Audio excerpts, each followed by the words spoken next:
Buenas tardes, amados hermanos. Nos vamos a disponer a hacer un servicio que tiene que ver con la ordenación de nuestro amado hermano Marcelo, pero vamos a tener un servicio para recibir un poquito de información acerca de lo que Dios dice y por qué se ordena de esta forma. Hay muchas preguntas ¿quién debe de ser pastor? ¿Cómo se nombra un pastor? ¿Cuál es la forma bíblica de hacerlo? ¿Por qué de esta forma, verdad? Dejemos que sea la palabra de Dios como diseño para que nos guíe en esta situación. Vamos a orar y pedir la ayuda divina. Padre Dios Todopoderoso, Creador del cielo y de la tierra, te damos gracias, Santo Dios, por Cristo Jesús. Gracias, Padre, por esa obra de amor que manifestaste al darnos a tu Hijo en propiciación por nuestros pecados, Señor. Gracias por la guía del Espíritu Santo que sabemos que está presente para dirigir nuestro trabajo, nuestra obra aquí, Señor, y todo lo que hacemos, lo hacemos en tu nombre. Sé tú en medio nuestro, Señor, soportándonos, instruyéndonos, edificándonos y ayudándonos a hacer las cosas. Te lo pido, Padre, en el nombre glorioso de Cristo Jesús. Amén. Bueno,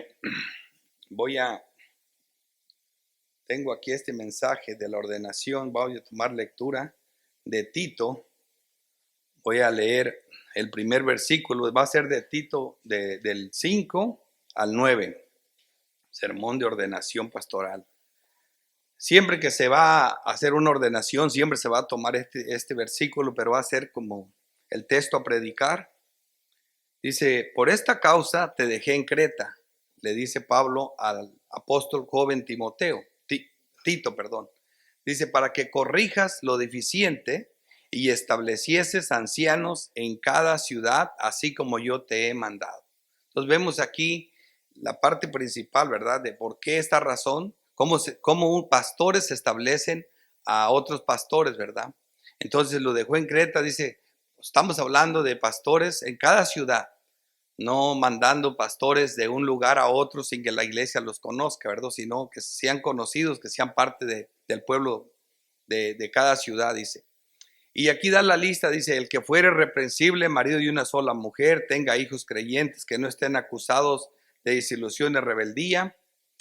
Porque es necesario que el obispo sea irreprensible como administrador de Dios, no soberbio, no iracundo, no dado al vino, no pendenciero, no codicioso de ganancias deshonestas, sino hospedador, amante de lo bueno, sobrio, justo, santo, dueño de sí mismo, retenedor de la palabra fiel tal como ha sido enseñada, para que también pueda exhortar con sana enseñanza y convencer a los que contradicen.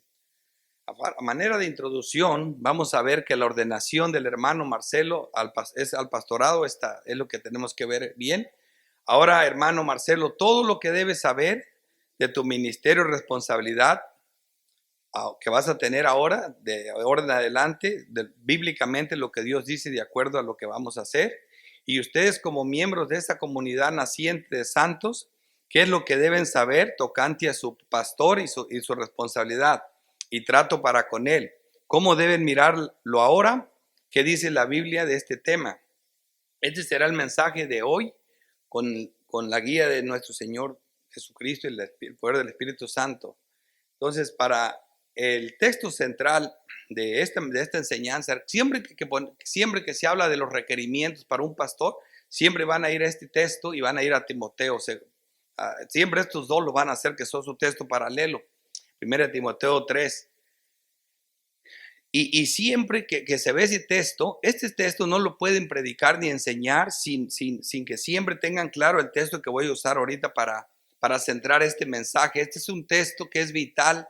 Toda esta lista, todos estos requerimientos, sin la otra parte, si no queda entendido este texto que de Efesios 4:11, estaríamos perdiendo el tiempo. Entonces, bien importante que veamos quién realmente constituye, capacita a un pastor, ¿verdad? Entonces vamos a ver qué dice la palabra de Dios. Lo primero y último que nunca debemos olvidar, si perdemos de vista este texto, se nos cae la casa encima, o sea, todo usando una alegoría, o se nos explota el laboratorio según estas alegorías. Por ejemplo, si estamos haciendo nosotros un experimento y hacemos una fórmula mala, no importa qué tantas cosas buenas hayamos hecho, si no hacemos lo que Dios dice, nos vamos a equivocar. Si pensamos que esto sale de nuestros propios esfuerzos, va a haber un problema. Así que Efesios 4:11 se va a convertir en el texto clave de esta enseñanza. Dice así: y él mismo, hablando de Jesucristo, y él mismo constituyó, pero miren la grandeza del texto, a unos apóstoles. Jesucristo le dice a los apóstoles: ¿no los escogí yo a ustedes 12? Los apóstoles los escogió Jesucristo. Dice, y a otros profetas. Dicen, ¿por qué? ¿A poco Jesucristo escogió a los profetas? A todos. Y no solo los escogió, sino que el apóstol Pedro dice, dando a entender el espíritu de Cristo que estaba en los profetas. Jeremías, todos los profetas hablaron inspirados por el Espíritu Santo. Cristo, preencarnado, hablaba por los profetas. Igual lo hizo en los Salmos. Por eso dice, y él mismo constituyó a unos apóstoles, a otros profetas. Dice, y a otros evangelistas, y a otros pastores y maestros, que es sinónimo, que las dos cosas es la que hace un pastor. Por eso cuando está dando la escuela dominical, está enseñando, y cuando predica, pues está predicando. Si tenemos claro este texto, que es Cristo el que está detrás de todo esto, esto tiene un valor especial muy grande.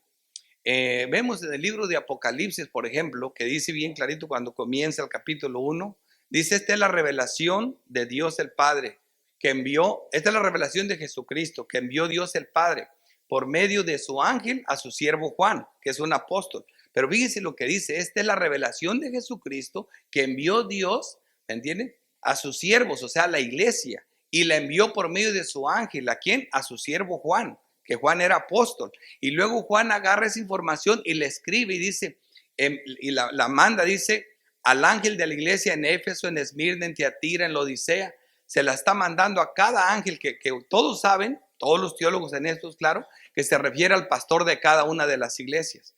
Y así es como la iglesia se nutre. Nosotros los pastores predicamos las enseñanzas de los apóstoles, que son el ente doctrinal para interpretar todas las escrituras. Eso que quede claro. Así que como bosquejo vamos a ver aquí 3 encabezados. Primero vamos a ver quién pone los pastores y cómo deben bíblicamente ser ordenados. Y voy a comenzar con el primer texto, dice Tito 1, porque por esta causa te dejé en Creta, para que corrijas lo deficiente y establecieses ancianos en cada ciudad, así como yo te mandé. Estamos viendo que la autoridad apostólica es la que manda al pastor, ¿verdad? Eso es claro aquí, eso es lo primero que vemos. Así que su texto paralelo es esencial para un mejor entendimiento de la ordenanza. Primera de Timoteo 3:1. Ambos tienen diferente el inicio, pero son muy parecidas en la lista de los requerimientos. Primera de Timoteo 3:1 dice, palabra fiel, si alguno anhela obispado, buena obra desea, pero es necesario, y ahí está la lista. Ahora sí, en estos dos textos paralelos debemos destacar los causantes de ambos. A Tito se le dice corregir lo deficiente y establecer ancianos en cada ciudad. Obviamente ese es el mismo mensaje a Timoteo, pero es como cuando se narra un evangelio. El evangelio que narra, los 4 evangelios narran el nacimiento de Jesús hasta su muerte y resurrección. Pero simplemente cuando tú lees los 4, hay unas cosas que son omitidas y en otros son puestas. Pero es la misma historia. La historia de Cristo desde su nacimiento hasta su muerte y resurrección. Así también aquí esto es un texto paralelo con algunas cosas que van a cambiar. Como lo vemos aquí, la introducción cambia un poco. A Tito se le dice, a Timoteo por otro lado, le da la razón de la lista de los requerimientos. Claro, después de decirle que la obra es buena. Dice, por eso lo pueden querer muchos, pero no olviden revisar si son constituidos. Ahora, ¿quién los pone? La respuesta es los pastores ya establecidos por orden y voluntad de Cristo. Cristo los prepara, capacita. Nosotros solo vemos los dones que Él les dio. O sea, los pastores los constituye Cristo, los prepara Cristo, los hace Cristo. Nosotros, al igual que Tito y Timoteo, solo tenemos que ver si esas listas, si esos dones que Cristo constituyó están en la persona que nosotros estamos nombrando para el pastorado. Como ya vimos aquí, Efesios 4:11. Ya sabemos que es Cristo que constituyó tanto a los apóstoles como a los profetas, evangelistas y pastores y maestros. Y la idea, la razón dice, a fin de perfeccionar a los santos, que es el pueblo de Dios, dice, para la obra del ministerio, para la edificación del cuerpo de Cristo, que es la iglesia, hasta que todos lleguemos a la unidad de la fe y del conocimiento del Hijo de Dios, a un varón perfecto a la medida, la estatura y de la plenitud de Cristo. Lo más importante siempre de ver en el líder, en el pastor, es que siempre sea fiel a la palabra de Dios. Nunca use ni sus sentimientos, no se predica con sentimientos ni con circunstancias que se pueden dar alrededor de su vida. Él no tiene que sobornar las escrituras, no tiene que manipular la Biblia por ninguna circunstancia externa, ni por el crecimiento de la iglesia, nada. Ser fiel al texto. Aún nosotros ahorita estamos trayendo, este es un mensaje temático. Sin embargo, traje un texto, porque el tema lo ponen las escrituras, a pesar de que es temático porque se llama la ordenación. El título es la ordenación de un pastor, ¿verdad? ¿Cómo se ordena? Sin embargo, estoy trayendo un texto.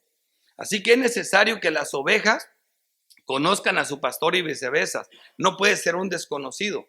Por ejemplo, hay iglesias, inclusive la presbiteriana, se parecen mucho a la iglesia católica. Agarran, preparan los hombres, un grupo de hombres, el presbiterio, los preparan igual que en Roma.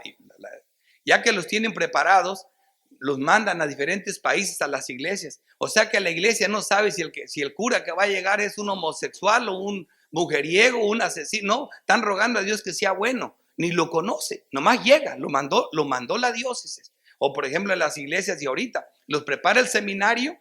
Y como son iglesias grandes corporativas, le llega a la persona. No es así como debe de ser. Porque el gran pastor de las ovejas, que es Cristo, ¿me entiende? No desconocía las ovejas ni las ovejas a él. Mire lo que dice Juan 10:11. Yo soy el buen pastor da su vida por las ovejas. Mas el asalariado y el que no es el pastor, que así son esos, les dan con un sueldo y ya llegan bien dotados según ellos. Dice, mas el asalariado que no es el pastor, de quien no son propias las ovejas, ve venir al lobo y deja las ovejas. Y huye, y el lobo arrebata las ovejas y las dispersa. Pero fíjense en eso. Así que el asalariado huye porque es asalariado y no le importan las ovejas. Pero dice Jesús, yo soy el buen pastor y conozco a mis ovejas. ¿Cómo es posible que sea un desconocido? Conozco a mis ovejas. ¿Qué es lo que estamos haciendo nosotros? El pastor en sí es Cristo. Nosotros somos ovejas con responsabilidades de un pastor cuando se nos da el nombramiento. Dice, y las mías me conocen. O sea, yo las conozco y ellas me conocen. O sea, no puede ser un desconocido. No puede llegar alguien, aquí llegó y empiezan con todos los títulos. Hizo su licenciatura en teología, su maestría en divinidades, tiene un doctorado en escatología. No. Pues eso no es lo que dice la Biblia. Lo más importante es que conozca las ovejas y las ovejas lo conozcan a él. Esa es una de las cosas. Yo soy el buen pastor y conozco mis ovejas y las mías me conocen, dice. Así como el Padre me conoce y yo conozco al Padre. Esto es fuerte. Dice, y pongo mi vida por las ovejas. Entonces, bueno, no un desconocido sin importar sus títulos académicos ni años de servicio. Primero se tendría que establecer en dicha iglesia y después de conocer ambos, si bien podrían bíblicamente ordenarlo. Ejemplos.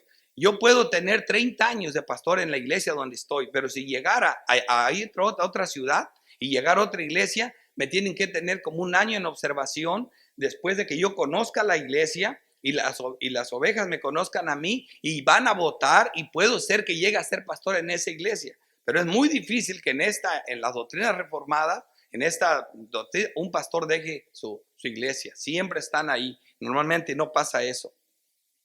O sea que siempre están en la iglesia. Así que vemos en Tito 1:5, dice, por esta causa te dejé en Creta, para que corrija lo deficiente y establecéis ancianos en cada ciudad, así como yo te mandé. Otra cosa que no debe faltar a la hora de estar en este proceso, como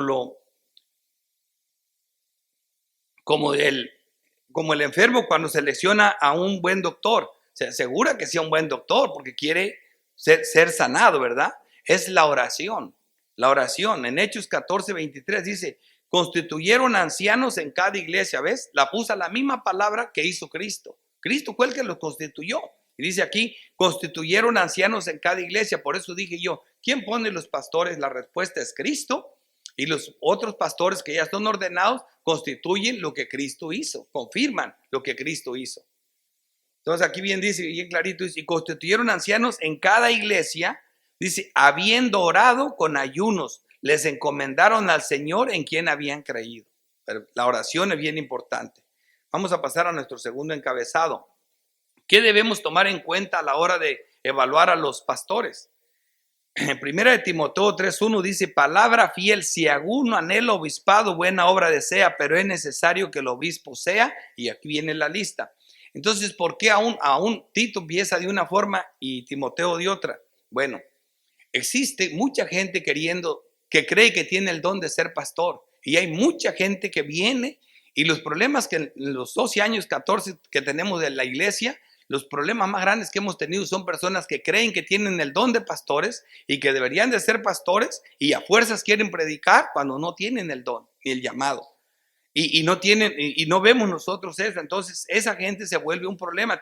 Por eso dice aquí el que anhela, quiere decir un deseo ardiente que te quema las entrañas. Es importante, eso aquí dice, bueno, para esas personas, aquí está la lista. Primero examina, le dice a los otros pastores como ellos, examina si yo constituí a esa persona, toda esta cosa va a estar en él. Aquí la lista de Tito, el que fuere irreprensible, marido de una sola mujer. ¿Ves que esto es muy parecido a la lista de Timoteo? Irreprensible, marido de una sola mujer, o sea, porque son textos paralelos.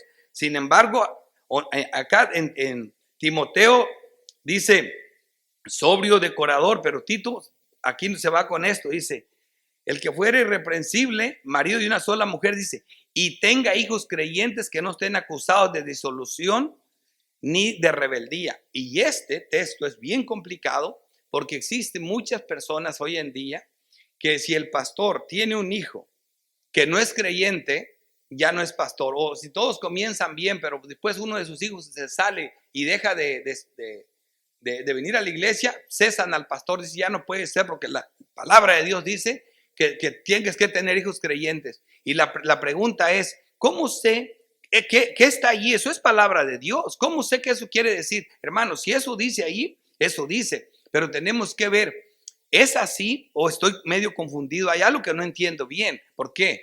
Porque si nos vamos a ver en la historia, nunca fue así. Elí tuvo hijos que fueron impíos. Él no les estorbó y por eso fueron castigados duramente. Pero los hijos de Samuel también fueron impíos. Pero ¿por qué Samuel no lo regaña a Dios por eso? Ni lo castiga. Porque Samuel sí les estorbó a sus hijos, ¿verdad? Mira, hermanos, si vamos en este caso, tendríamos que descalificar al mismo Señor Jesucristo. Porque Jesucristo, aunque no tuvo hijos, después de la muerte de José, él se hizo responsable de su familia como el hijo mayor. Él tenía 4 hermanos y no sabemos cuántas hermanas. A la muerte de José, su padre adoptivo, él se hizo cargo de la familia. Entonces nosotros vemos en Juan 7 que sus hermanos le dijeron, ¿por qué no vas y te presentas a las fiestas de la Pascua y haces las señales que están aquí para que todo el mundo te crea, ¿verdad? Y crea en ti? Y Jesucristo, ¿qué le dijo Jesús? Dice, vayan ustedes, para ustedes cualquier tiempo es bueno, pero yo no, ¿verdad? Yo iré, él fue después, dice, porque yo digo la verdad, él se metía en problemas. Ahora, ¿para qué les traigo esta historia? Porque luego Juan dice en Juan 7:7, me parece, o 6, algo así, dice, y esto dijeron sus hermanos porque no creían en él. Los hermanos de Jesús no creían en Jesús, y en eso se incluye Timoteo, Judas y Santiago. No creían en él. Entonces le podíamos haber dicho a Cristo, tú no puedes ser maestro ni tampoco pastor porque ni tus hermanos creen en ti y tienes que empezar con tu casa. Eso no es. Tendría que ser el hermano. Si sabemos nosotros que una persona es destinada desde antes de la fundación del mundo para salvación, una persona Dios la eligió desde antes de la fundación del mundo, ¿sabe? Entonces él no los elige Dios a los hijos. Entonces no, eso es imposible que eso quiera decir el texto. Y vemos su texto paralelo de Tito, dice, ahorita se lo voy a leer, dice aquí, en Timoteo, que gobierne bien su casa, que tenga a sus hijos en sujeción, con toda honestidad, pues el que no sabe gobernar su propia casa, ¿cómo cuidará la iglesia de Dios? ¿Ves que aquí no dice eso? Lo que está diciendo tanto Tito como Timoteo está diciendo, mira, el que es pastor, una cosa va a ser, Dios le va a dar una esposa por gracia, que lo apoye en todo, una esposa, Dios le va a dar el respeto y el amor de sus hijos. Esto es constituir, eso es lo que Cristo hace. Así que obviamente no puede ser un hombre que dejó ya 3 mujeres, pastor de ustedes, no puede. Pero el hombre que tiene una sola esposa, sí. Pero si la tiene y ella se somete a él y todo es por gracia que recibió, porque Cristo lo está preparando a él y a ella. Igual a sus hijos le está dando gracia, igual todo. Cada una de estas listas, de estos requerimientos, irreprensible, marido y sola mujer, todo lo ha recibido el hermano por gracia. Y ustedes lo pueden ver.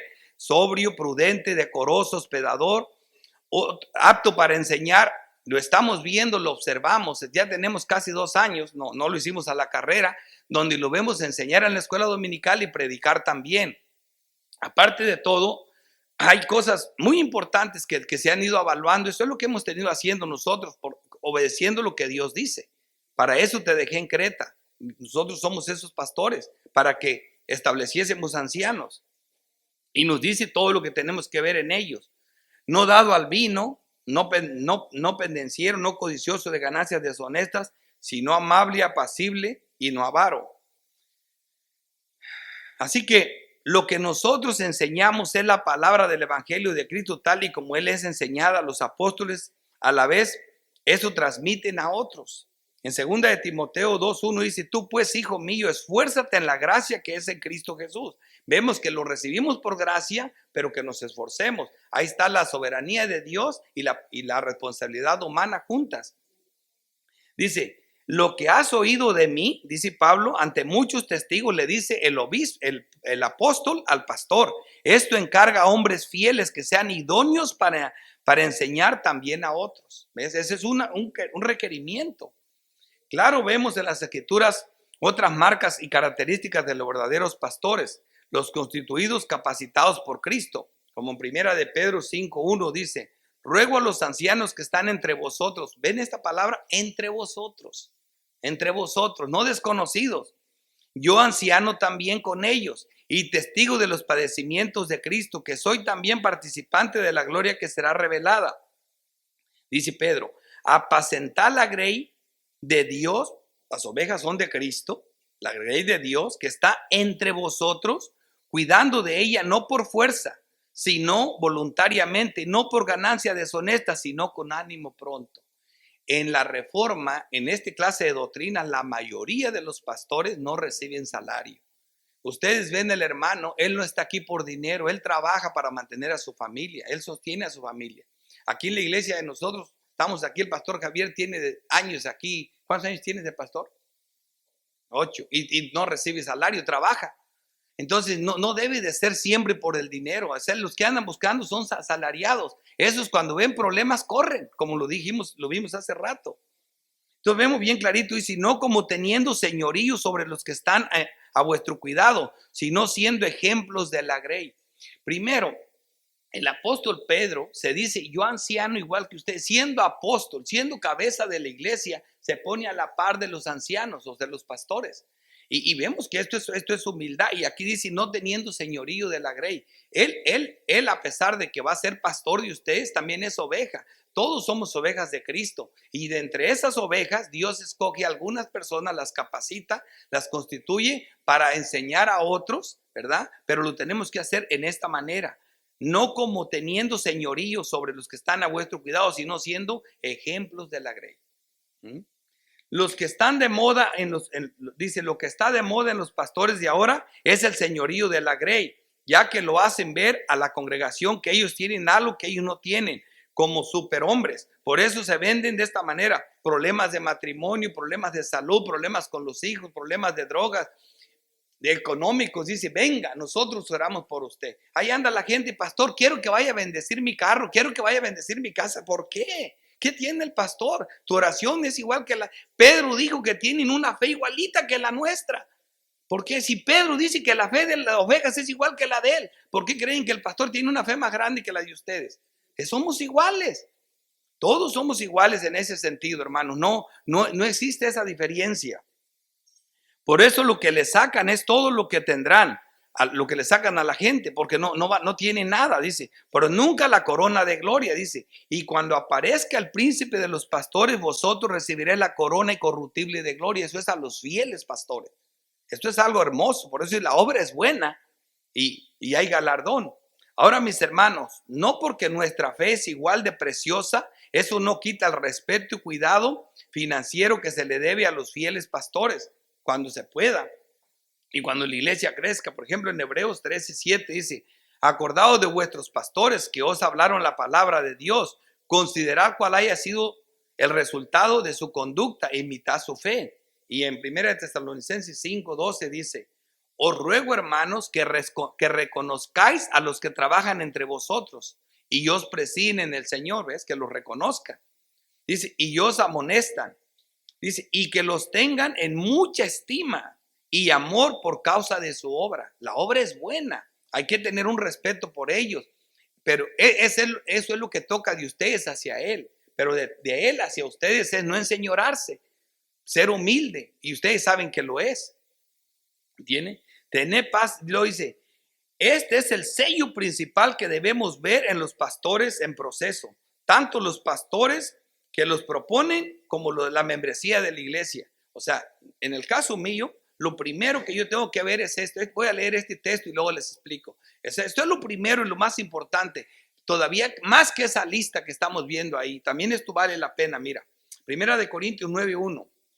No soy apóstol, no soy libre, no he visto a Jesús el Señor, le dice Señor nuestro. Acuérdense que los corintios ponían en duda el apostolado de Pablo, ¿verdad? Dice, ¿no sois vosotros mi obra en el Señor? Era irónico que les está diciendo, ustedes que dudan de mí, ustedes que ahora se sienten orgullosos de que tienen dones espirituales y todo eso, no son ustedes mi obra en el Señor. Dice, si para otros no soy apóstol, dice, para vosotros ciertamente lo soy, porque el sello de mi apostolado sois vosotros en el Señor. Esto para mí es lo más importante. Hay personas que dicen, no, es que yo estoy seguro que tengo el don, yo no sé por qué usted no me nombra para pastor, yo tengo el don. Le digo, sí, tú tienes el don de enseñar según tú, pero las ovejas no tienen el don de escucharte. Ellas no quieren saber que tú les enseñes. Entonces, si tú crees que eres pastor, ¿dónde están las ovejas? Te las tiene que dar Cristo. Bueno, cuando el hermano me habló a mí y llega la primera vez conmigo, él no llegó, vengo a ver si me haces pastor, vengo porque quiero ser pastor de un grupo. No, él llegó y dice, me quiero congregar y un grupito de personas a la iglesia. Andamos buscando dónde congregarnos. Y yo le expliqué y le dije, bueno, que voy a ver si a ver quién es él, lo que está diciendo. Le digo, para comenzar primero venga. Pero yo lo esperaba a él, dice, ¿puedo llevar a las personas con las que nos juntamos? Le digo, sí, llenaron 2 filas. Llegaron 13 personas o 16, no me acuerdo bien el día, pero llegaron ahí todos juntos. Entonces le dije yo, hermano, ¿y estas personas cómo conocen las doctrinas de la gracia? ¿Por qué quieren ser parte de la iglesia de nosotros? Dice, es que yo les he explicado eso a ellos. Yo conocí estas doctrinas, se las he enseñado. Digo, ay, hermano, le dije, entonces yo creo que lo que tenemos que hacer es al revés. Mejor quédense allá donde están, aunque sea en su casa, y nosotros vamos a venir a ustedes a apoyarlo. Porque si yo me puse a pensar algo parecido a lo que le pasó a Pedro cuando fue con Cornelio, ¿verdad? Y le empezó a predicar la palabra de Dios. Y llegó el Espíritu Santo sobre de todos los que oyeron la palabra. Y dice Pedro, ¿acaso les hemos de negar el agua a estos que ya recibieron el Espíritu Santo? Así me puse a pensar. Yo digo, ¿acaso le he de negar a este hermano lo que yo estoy viendo? Le digo, si lo más difícil que me puede probar una persona para el pastorado es las ovejas. Él me está llegando el grupito. Parece que me llegó el pastor con sus ovejas.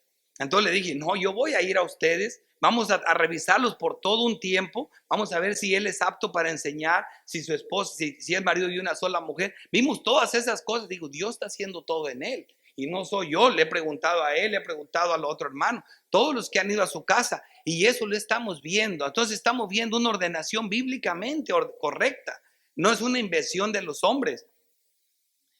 Otro aspecto muy importante que vemos en el texto es la fuerte exhortación a estar alertas con los falsos maestros que encubiertamente se introducen en la grey. Hechos 20 dice, y ahora he aquí yo sé que ninguno de vosotros, entre quienes he pasado predicando en el reino de Dios, verá mi rostro. Pablo está hablando de esto en una situación de vida y muerte y le está hablando a los pastores, porque ya no va a volver a verlos. Dice, por tanto, yo os protesto en el día de hoy que estoy limpio de la sangre de todos, porque no he rehusado anunciar todo el consejo de Dios. Ya les había hablado todo el tiempo, toda la Biblia. Por tanto, mirad por vosotros y por el rebaño en que el Espíritu Santo os ha puesto por obispo. ¿Ve de dónde viene todo eso? De Dios. Dice, para apacentar la ley del Señor, la cual ganó por su propia sangre. Las ovejas son de Cristo. Cristo las ganó con su sangre. Esa es la responsabilidad que el hermano tiene. Así los tiene que ver. Él siempre que se presenta a predicar tiene que saber que está delante de Dios, de parte de Dios, y está alimentando las ovejas que Cristo compró con su sangre. Dice, porque ya sé que después de mi partida entrará en medio de vosotros lobos rapaces, en medio de nosotros. Siempre hay esos que quieren, que creen que son y no son. Dice que no perdonarán al rebaño, y de vosotros mismos se levantarán hombres que hablen cosas perversas para arrastrar tras sí a los discípulos. Por tanto, velad, acordaos que por 3 años de noche y de día no he cesado de amonestar con lágrimas a cada uno. Y ahora, hermanos, os encomiendo a Dios y a la palabra de su gracia que tiene poder para sobreedificaos y daos herencia con todos los santificados. Esa es la preocupación, el cuidado pastoral que tenía Pablo por los pastores y estar alertos. Cierro este punto, no sin antes enfatizar que todo pastor bíblico tiene un llamado de Dios a la evangelización. Segunda de Timoteo 4:5. Pero tú, sé sobrio en todo, soporta las aflicciones, haz obra de evangelización. Así fue como llegaron las ovejas que están y tienen que seguir llegando. Los pastores siempre tienen que hacer obra de evangelización también. Cumple tu ministerio, dice. Ahora vamos a ver el tercer encabezado y último, dice, ¿quiénes no deben ser ordenados pastores? Ni por los líderes ya ordenados, ni por el cuerpo de miembros. ¿Por qué? Los que vemos que Dios no ha hecho nada en ellos, que no fueron constituidos por Cristo. Primera de Timoteo 3:1 dice, palabra fiel, si alguno anhela obispado, buena obra desea. Le estoy diciendo que son las personas que más desean el obispado. La obra es buena, pero estas personas tienen unas ganas. Yo he tenido unas personas que si yo le hubiera pedido, yo creo, un dedo, me lo dan con tal de, me lo llegaron a pedir, pastor, déjeme ordenarme, ordéneme. ¿Cómo te voy a ordenar yo si lo que es la iglesia? Sí, pero si usted me presenta, la iglesia lo respeta, todos van a votar por mí. Dice, aunque nunca me deje predicar, pero quiero tener el título de pastor. Es un deseo que les quema las entrañas. Dice, sí, la obra es buena, pero es necesario, ahí es que esa lista es necesaria. Es necesaria esta lista. ¿Ya la revisaste que esa lista está en él? ¿Por qué me pedía él que aunque no predicara? Porque no era apto para enseñar. Así que ¿cómo voy a presentar a alguien que yo veo que no es apto para enseñar? Y no cumplía solo eso, no cumplía varias de estas que están aquí. Entonces ellos nunca deberían de ser, aunque quieran. Dice, por eso es necesario que el obispo sea, y ahí está la lista. Por eso es que tienen ese deseo. Él nunca me dijo, es que yo me muero por ser pastor. No, yo fui el que se lo presenté. Él nunca me pidió, nunca me dijo. Yo fui el que se lo hice ver desde el principio y he estado viéndolo todo el tiempo. Así que eso es bien importante en todo lo que estoy diciendo. Ahora, dice, cuidado con los que desean de ser líderes, les consumen las entrañas. Por eso te dejé esta lista. Ve si yo hice esto en ellos. Tito 1:5 dice, por esta causa te dejé en Creta, y otra vez viene la lista. Así que aquí vemos toda la lista, ya la revisamos nosotros, ya vimos que esa lista es para observar si el Señor ha estado trabajando en la persona que está siendo considerada para el pastorado. Si esto es así, pues esto está bien. Aquí de esto tenemos ejemplo en la maqueta de las ilustraciones, en la historia de los libros del Antiguo Testamento. En Números 16:8 vemos el caso de una persona que quería hacer lo que no era y estaba obstinado con eso. Y siempre comienzan cuando tienen ese deseo de ser pastores en la congregación, y te va a pasar.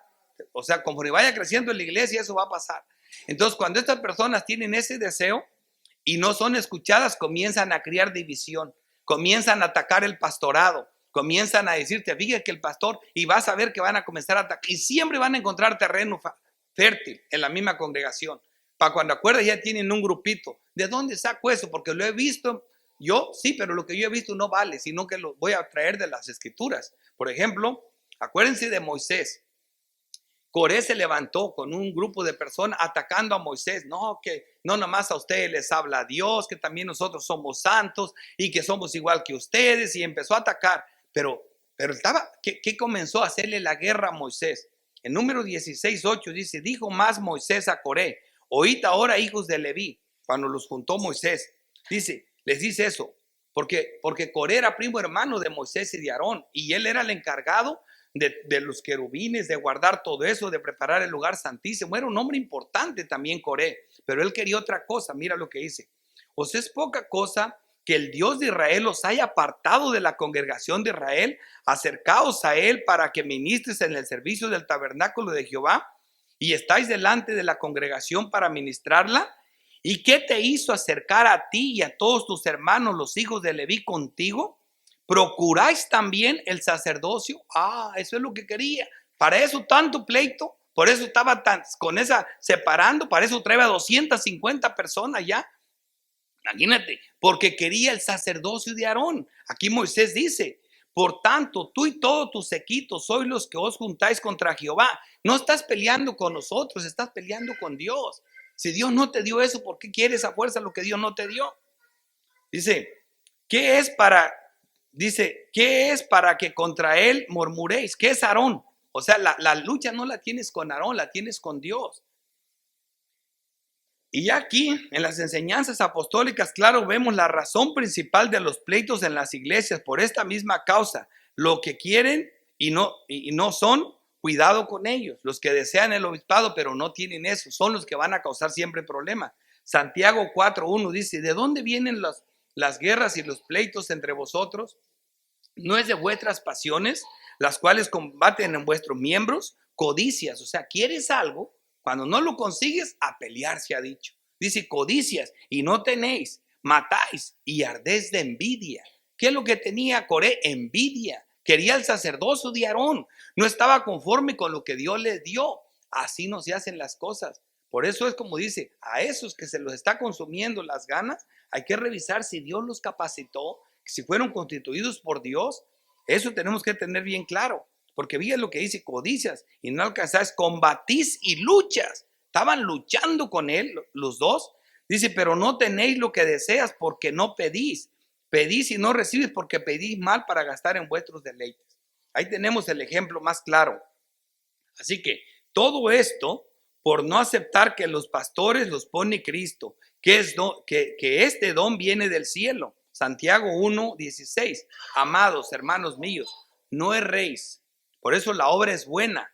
Toda buena dádiva y todo don perfecto desciende de lo alto, del Padre de las luces, en el cual no hay mudanza ni sombra de variación. Así que quien establece, quien da los dones es Dios. Quien los establece y capacita es Cristo. ¿Qué hacemos nosotros? Es ver la obra de Cristo en la persona y presentarlo. Yo lo presento para que la congregación, los hermanos que están con él desde el principio, voten y entonces él va a ser debidamente ordenado, ¿verdad? Y aquí estamos 4 pastores que vamos terminando poniendo la mano a confirmar lo que también la congregación vaya a hacer después. Eso lo va a hacer el pastor Javier. Por eso ya se nos advierte de estos falsos maestros en Hechos 20, porque yo sé que después de mi partida entrarán en medio de vosotros lobos rapaces que no perdonarán al rebaño. Dice, y de vosotros mismos se levantarán hombres que hablen cosas perversas para arrastrar tras sí a los discípulos. ¿Ves? Ahí comienzan las divisiones. Así que hay que tener cuidado. Eso ahorita dices, yo no lo tengo, pero si la iglesia crece y Dios los bendice, que así va a ser, porque la obra de Cristo nunca falla, vas a ver esos problemas. Pero va a ser solo con personas que no tienen que Dios no las ha capacitado y que quieren estar donde no deben de estar. Con estos 2 textos doctrinales de esta segunda grandes exhortaciones voy a concluir. Primera de Timoteo 4:1 dice, pero el Espíritu dice claramente que en los postreros tiempos algunos apostatarán de la fe.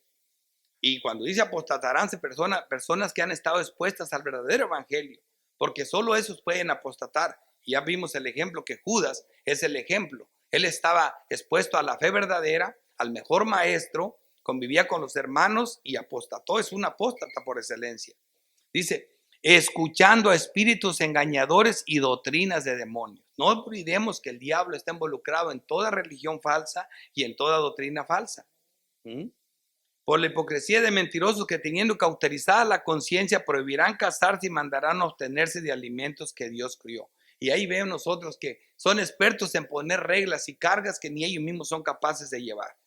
Y el otro texto de exhortación fuerte para esto, estamos hablando de los que no deberían de ser pastores y no deberían de ser considerados, primera de Juan 4:1. Y ustedes, el grupo que comienza, la iglesia que comienza, siempre estén atentos a esto. Ustedes no dejen que nadie les hable palabra que no sea la palabra de Dios, porque ni Jesucristo habló sus propias palabras. Dice Cristo, yo no hablo por mi cuenta, sino todo lo que el Padre me dice, eso es lo que hago y digo. Jesucristo no habló por su cuenta. Nosotros no debemos de hablar por nuestra cuenta, sino las palabras de Dios. Y eso es predicar lo que dice el texto. Primera de Juan 4:1 dice, amados, no creas a todo espíritu. Ves que detrás de toda religión falsa están los espíritus. Sino probad los espíritus si son de Dios, porque muchos falsos profetas han salido por el mundo. Dice, en esto conoced el Espíritu de Dios. Todo espíritu que confiesa que Jesucristo ha venido en carne es de Dios. ¿Qué estamos viendo aquí? Una doctrina fundamental. Tenemos que creer que Cristo vino en carne. Entonces dice que el que confiesa eso es de Dios. O sea, ¿qué quiere decir? Que los falsos van a torcer las escrituras, dice aquí.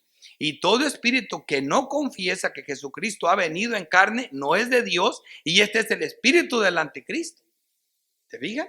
El cual habéis oído que viene y que ahora ya está en el mundo. O sea, parece cosa liviana creer unos una cosa y otros otra, no, hermano.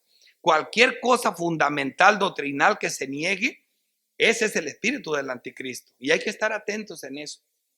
Voy a traer 3 aplicaciones.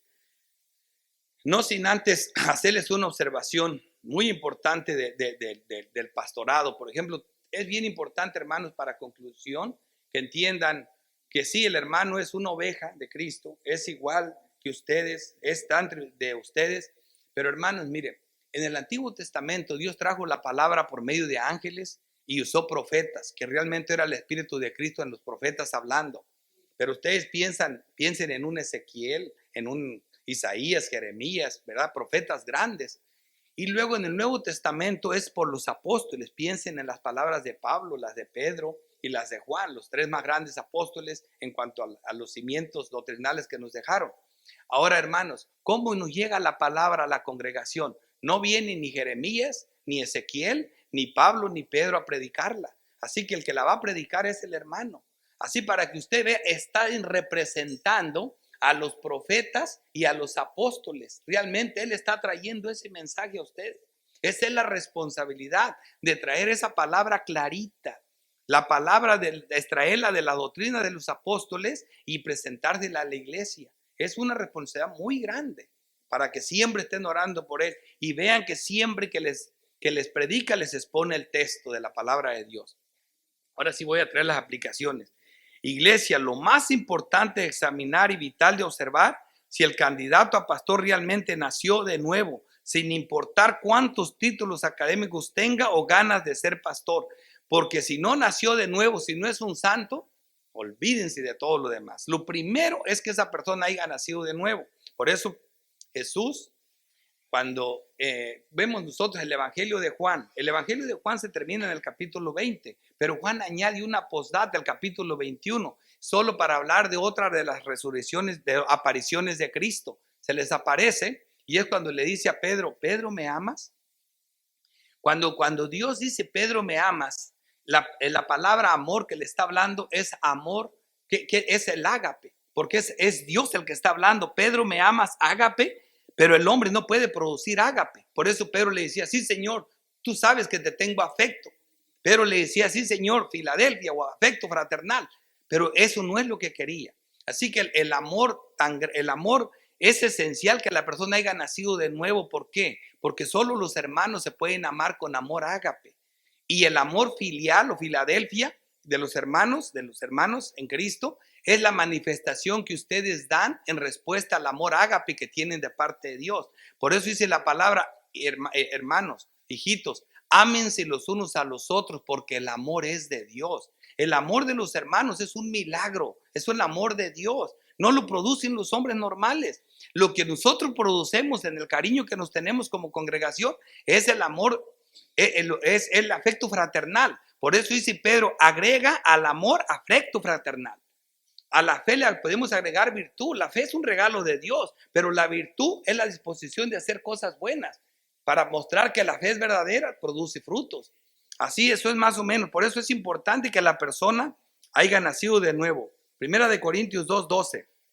Nosotros no hemos recibido el espíritu del mundo, sino el espíritu que proviene de Dios, para que sepamos lo que Dios nos ha concedido, lo cual también hablamos no con palabras enseñadas por sabiduría humana. Ningún ser humano, por inteligente que sea, sin la ayuda de Dios no puede, dice, sino a lo que enseña el Espíritu, acomodando lo espiritual a lo espiritual. Es Dios poniendo en el corazón, es el Espíritu de Dios, el Espíritu de Cristo. Por cuanto sois hijo, Dios envió el Espíritu de su Hijo, el que clama Abba Padre. El Espíritu de Cristo que está dentro del hermano recibe la información que Dios le da de la palabra cuando le ilumina, y es la que debe de transmitirle a ustedes. Tiene que ser un hijo, tiene que ser hijo de Dios, tiene que amar ágape. Lo cual dice, pero el hombre natural no percibe las cosas que son del Espíritu de Dios, porque para él son locura y no las puede entender porque se han de discernir espiritualmente. Si no tiene el Espíritu, no puede. En cambio, el espiritual juzga todas las cosas, pero él no es juzgado de nadie. Así que una cosa que es vital, la persona tiene que estar seguro que realmente es un siervo de Dios nacido de nuevo. Primera regla. Segunda aplicación. Si eres un verdadero líder, un pastor dado por Cristo, el evangelio vendrá en poder y será manifiesto en la congregación. Por eso Pablo les dijo a los corintios, ustedes que ahora hablan en lenguas, que ahora tienen dones, dice, ustedes son el sello de mi apostolado. Dicen a los Tesalonicenses, Pablo dice, porque nuestro evangelio no llegó en palabras, sino en poder. Un poder que transforma vidas, que cambia, que revive muertos. El evangelio en poder es poderoso. Es como cuando le dijeron a Ezequiel, profetízales a los huesos secos en gran manera, y que empezó a hablarles a los huesos, y que el Señor les dio tendones, les dio carne, y sopló aliento y los levantó. Así, esta predicación de nosotros levanta muertos. Ese es el evangelio en poder. Segunda de Corintios 3:1. ¿Comenzamos otra vez a recomendarnos a nosotros mismos? ¿O tenemos necesidad, como algunos, de cartas de recomendación para vosotros? Unos se preocupan más por los títulos. Mira, debo de ser pastor porque mira, una maestría, una licenciatura, un doctorado, otro, no. No estoy diciendo que eso es malo en sí, pero fíjate lo más importante. ¿Tenemos necesidad, como algunos, de cartas de recomendación para vosotros o de recomendación de vosotros? Dice, los falsos traen sus recomendaciones, títulos, doctorados, fama de buenos oradores, sin el evangelio en poder, sin transformación. Si el rey no los manda, no pasa nada, dice. Nuestras cartas, continúo con el texto, son vosotros. Dice, nuestras cartas son vosotros, escritas en vuestro corazón, conocidas y leídas por todos los hombres, siendo manifiesto que sois carta de Cristo expedida por nosotros, escritas no con tinta, sino en el Espíritu de Dios vivo, no en tablas de piedra, sino en tablas de carne del corazón. O sea que el evangelio de un verdadero líder y una verdadera iglesia viene en poder. La iglesia se transforma y no comienzan ahora y se desbaratan mañana. Esto es fuerte también. Y por último, y con esto termino, dice, una última aplicación. Este don no se logra con esfuerzos, ni intelecto, ni se compra por dinero. Esto es de pura gracia. Esto es algo que Dios da. Dios lo hace así. Vemos un ejemplo en el libro de Hechos. Vemos ahí donde dice el versículo 18, cuando vio Simón que por la imposición de las manos de los apóstoles se daba el Espíritu Santo, les ofreció dinero, diciendo, dame también a mí este poder, para que cualquiera a quien yo impusiere las manos reciba el Espíritu Santo. Entonces Pedro le dijo, tu dinero perezca contigo, porque has pensado que el don de Dios se obtiene con dinero. No tienes tu parte ni suerte en este asunto, porque tu corazón no es recto delante de Dios. Arrepiéntete pues de esta tu maldad y ruega a Dios si quizá te sea perdonado el pensamiento de tu corazón, porque en hiel de amargura y en prisión de maldad veo que estás. Es terrible esto. Esto, hermanos, No es que dice, voy a prepararme porque quiero ser pastor y voy a ir a la academia, y no se trata ni porque tengas influencias, ni por nada de eso, hermano. Esto no se da con dinero. No se trata de que si yo soy pastor y la iglesia está bien grande, el que sigue es mi hijo y luego el hijo de mi hijo. No. Esto no se compra ni se hereda. Es un don de Dios, es de pura gracia, y eso es lo que van a hacer. Entonces, esto lo traje un poquito para que se den cuenta realmente por qué estamos aquí, lo que estamos haciendo y lo que creemos, buscando alguna de las cosas. El tema es más amplio, pero sí traje lo más importante para que le den seriedad y para que se gocen de que están recibiendo un regalo muy grande de parte de Dios, y que también él sepa lo que realmente está recibiendo, porque esto es tan glorioso, y por eso dice, la obra es muy buena. Ambas cosas deben de saber lo que Dios está haciendo. Pues concluyo. Padre, bendito eres, Dios Todopoderoso. Te damos gracias, Santo Dios, porque hoy, Señor, nos está haciendo manifiesto, porque hoy somos testigos, Señor, de tu obra, de la obra de amor, Señor. Somos testigos de que tú cumples tus promesas, Padre Santo. Somos testigos de esta congregación naciente, de lo que estás haciendo a los hermanos, Señor. Te damos gracias por este pequeño grupo de hermanos que estamos aquí reunidos en tu bendito nombre. Bendice tu obra, Señor, prospérala, y oramos para que tú seas el que hagas toda la obra, Señor, para que sea tu bendita palabra la que siempre sea enseñada, y tu espíritu sean ellos guiados todo el tiempo. Te lo pido en el nombre glorioso de Cristo Jesús. Amén. Bien, hermanos, vamos ahora a proceder con la ceremonia de ordenación de nuestro hermano Marcelo. Ya, como ustedes acaban de escuchar también en la predicación, se han seguido los pasos requeridos en las Escrituras para llegar a este momento. Se les dio tiempo suficiente a los hermanos en la congregación para que estuvieran expuestos a la predicación y enseñanza del hermano Marcelo. También cuando teníamos oportunidad, pues también tratábamos algunos temas, en fin, y nosotros mismos también somos testigos de cómo él lo hacía cada vez que los visitábamos. Además de habérseles anunciado previamente, hubo un momento en que los hermanos de esta congregación pues asumieron su responsabilidad dando el voto de confianza en el hermano Marcelo, y pues por esa razón entonces hoy pues vamos a imponer las manos sobre él y vamos a proceder a su ordenación. Entonces voy a pedir el favor al hermano Marcelo se ponga de pie. Hermano Marcelo, le pregunto en primer lugar si crees de todo corazón que has sido llamado legalmente por la Iglesia de Dios local en este lugar, y por ende por Cristo mismo, el Señor de la Iglesia, a este santo ministerio. Sí, de todo corazón. Te pregunto en segundo lugar si crees que las Escrituras del Antiguo y Nuevo Testamento son la única, infalible e inerrante palabra de Dios a las cuales vas a someter tu vida y ministerio, y si rechazas todas las enseñanzas contrarias a la misma. Sí, de todo corazón. Te pregunto en tercer lugar si estás de acuerdo en todos los aspectos con la doctrina cristiana tal y como ha sido interpretada, enseñada y redactada en los grandes credos y confesiones históricos de la Iglesia, específicamente la Confesión de Londres de 1689, y prometes no salirte de este marco protector confesional durante todo tu ministerio. Sí, de todo corazón. Te pregunto en cuarto lugar si prometes mantener la pureza doctrinal de esta iglesia local mediante la predicación fiel de la palabra de Dios, no apartándose a derecha o izquierda de la doctrina enseñada por los apóstoles, y protegiendo la iglesia de las falsas enseñanzas, por sutiles que sean. Sí, de todo corazón. Te pregunto en quinto lugar si prometes llevar a término fielmente este tu ministerio según la mencionada doctrina, y adornar al mismo tiempo tu enseñanza con una vida piadosa, sometiéndote igualmente a la amonestación eclesial en el caso de que llegaras a exceder en doctrina o en vida. Sí, de todo corazón.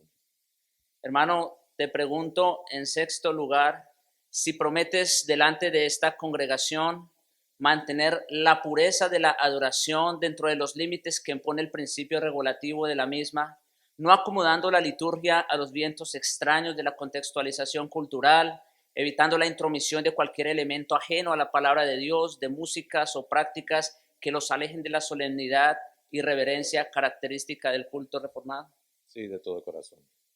Y te pregunto en séptimo lugar, si prometes mantener las claras convicciones bautistas reformadas en cuanto al cesacionismo de los dones milagrosos, el rol de los hombres como líderes y autoridades, tanto en la casa como en la iglesia, la vigencia de la ley moral para los creyentes no como medio de salvación, sino como norma de vida y como una manifestación del amor a Dios, el respeto solemne por el día del Señor como nuestro día de reposo, el bautismo de creyentes únicamente y las demás prácticas y doctrinas que la Iglesia ha cultivado a la luz de la palabra y de la práctica piadosa de nuestros ancestros bautistas reformados. Sí, de todo corazón.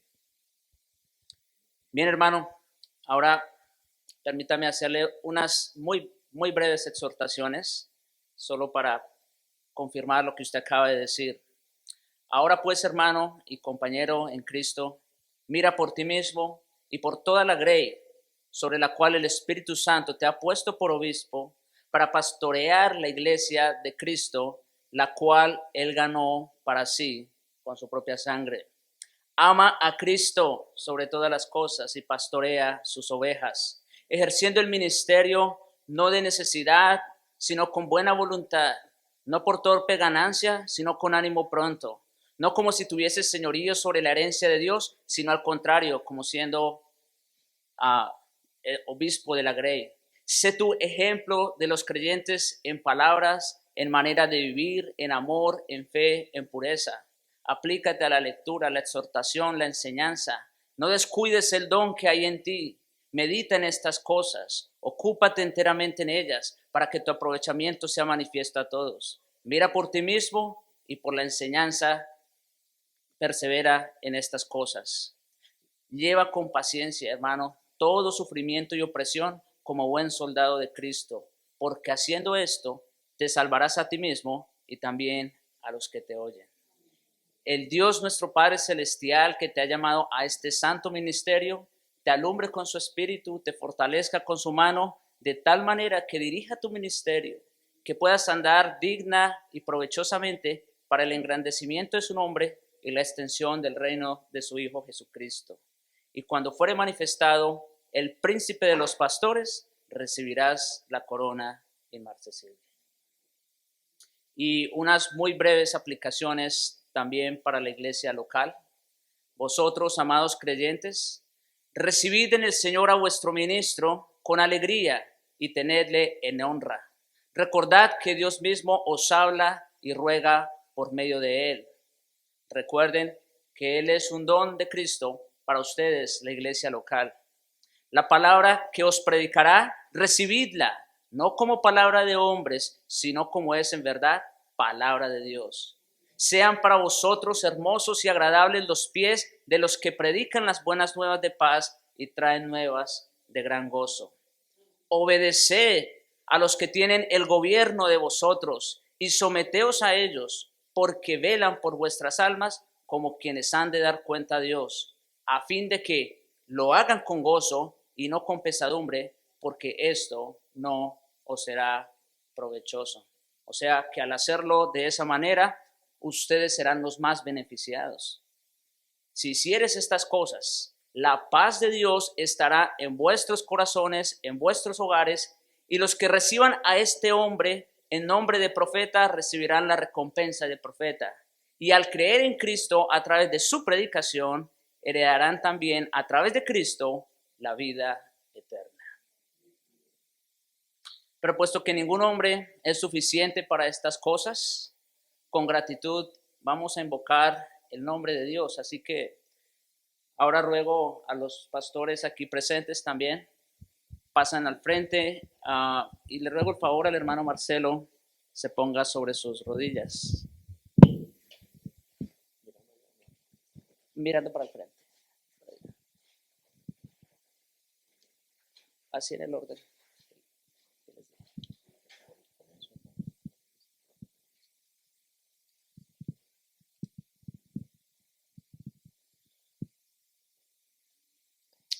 Oremos, hermanos. Eterno Padre, colocamos a nuestro hermano Marcelo delante de ti. Espíritu de Dios, tú que has ungido siempre a tus profetas del Antiguo Testamento y ahora estás dentro de tus hijos, y en este caso nuestro hermano Marcelo, pedimos que lo ayudes, lo fortalezcas, lo ilumines, lo guíes a través de tu palabra, de las Escrituras. Que su vida espiritual, Señor, seas tú mismo en él. Que él, Señor, siempre te vea en todo momento. Que todo asunto, Señor, de la iglesia, de su vida personal, particular, familiar, siempre la coloque en tus manos. Oramos por él, Señor, invocando tu nombre y tú las fuerzas de tu Espíritu Santo en él, en Cristo Jesús nuestro Señor.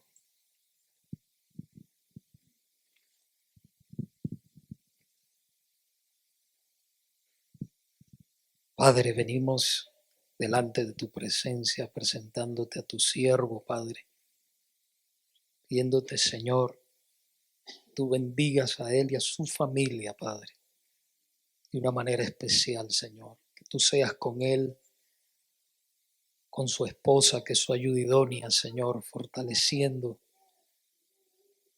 el ministerio, Padre mío, y cuidando esta familia, Padre, que ha sido hoy apartada para ti, Señor, para pastorear esta iglesia, Señor. También te rogamos, Padre mío, que tú bendigas el liderazgo de nuestro hermano en su casa, Padre. Él siempre pueda, Señor, llevar a sus hijos en la amonestación tuya, Señor. Que tú cuides y fortalezcas el liderazgo de este hombre y que tú le proveas, Señor, también todo lo necesario para sustentar su hogar y poder él seguir predicando tu santa palabra, Señor. Te pedimos todo esto, Padre, que tú lo guardes, que tú lo fortalezcas en el hombre interior para seguir adelante, Señor, en esta tarea tan grande que tú le has encomendado. En el nombre de Jesús te lo pedimos. Padre bendito, unidos otra vez todos aquí, Señor, por la misma causa, te rogamos en lo más profundo de nuestro ser, Señor, que llenes de bendición por tu Espíritu, Señor, que la gracia y la misericordia acompañen a nuestro hermano Marcelo, que siempre, Señor, lo apartes del pecado, le des una vida piadosa, lo hagas amar tu ley y transmitir ese mensaje a los hermanos para que vivan vidas felices y gozosas, que lo llenes de amor y comunión con los santos, que lo apartes para esta obra especial y que prosperes todo lo que hacen, Señor. Te lo pido, Padre Santo, en el nombre glorioso de Cristo Jesús. Amén. Padre bueno y misericordioso, gracias te damos porque podemos ver tus misericordias una vez más aquí, dando a Marcelo como un don para esta iglesia local. Te alabamos, oh Dios, por ello y te rogamos en Jesucristo y por tu Espíritu que tú bendigas su ministerio, que tú le uses en el poder de tu Espíritu, que no se aparte de tu palabra a diestra ni a siniestra, sino que se mantenga fiel en la enseñanza de los apóstoles. Te ruego, Señor, para que también le des amor por la grey, por las ovejas, que pueda cuidar de ellas con ánimo pronto. Oh Señor, y para que también pueda proteger al rebaño de los lobos rapaces. Señor, te rogamos, úsale y también que esta iglesia pueda recibirle, pueda honrarlo y pueda someterse a su liderazgo como es debido. Te lo rogamos, Señor, en el nombre de Jesús. Amén. Amén.